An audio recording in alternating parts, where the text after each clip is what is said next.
बाप रे बाप, मधेपुरा में पावर कितना है भाई। अरे दादा रे दादा, अही सबके दाल रोटी बना के यानी पावर बुझा रहा है। अहाँ सब एको बार मतलब आवाज इधर देखते हैं कि शेरनी में पावर है कि शेर में। तनी माई बहन सब हाथ उठा लिया तो बारिश भाग जाए। ए शेर, हेलो शेर, आप लोग बंद रखिए। पहले शेरनी का पावर देखिए ना, अपना पावर भुला जाइएगा। पहले इधर पावर देखिए। माई बहन सब हाथ उठा लियो, बउआ बुच्ची सब के साथ देवेला है, ठीक ना। शेरनी के प्रेम से बोलिए शेरा वाली मैया की। देखलिए ना, अब शेर का थोड़ा देख लेते। तनी शेर सब हाथ उठाए, शेरनी सब हाथ सब नहीं उठाए। अरे बाप रे, बहुत ज्यादा पावर है। ये टेलर है कि फिल्म यो टीचर? हाँ टेलर है। बाप रे, तो फिल्म में की होते। हाँ बारिश भी छूट गया है। देखिए भगवान श्री राम को हम लोग याद किए। बारिश भी, माई बहन सब वहाँ से बैठ जाओ, भर रात देखे के ही कार्यक्रम, ठीक ना।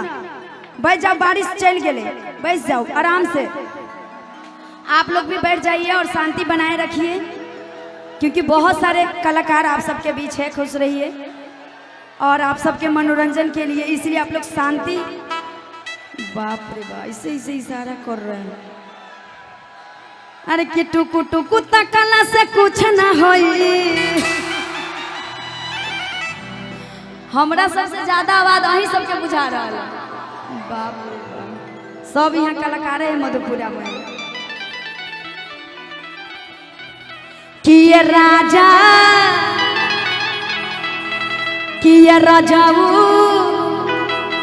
माई बहन सब वहाँ सब बैठ जाओ, बारिश नहीं आवे वाला है, चल गए। अहाँ सब हाथ उठा के ताली बजा देने, समझो बारिश चल गए।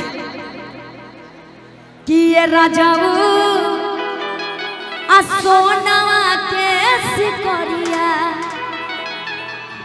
आ दिल्ली शहर से लइहा हो।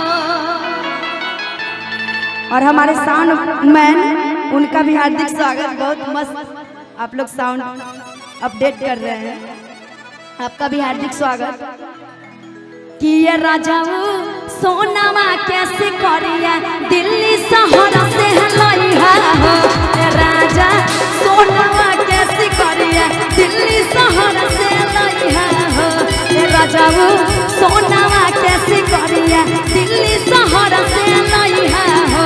आ दिल्ली शहर से लइहा हो, आ दिल्ली शहर से लइहा हो। कि तो हंसे, कि तो हंसे, कि तो हंसे कहली तोहर में हरिया बतिया जन तू भुलैहा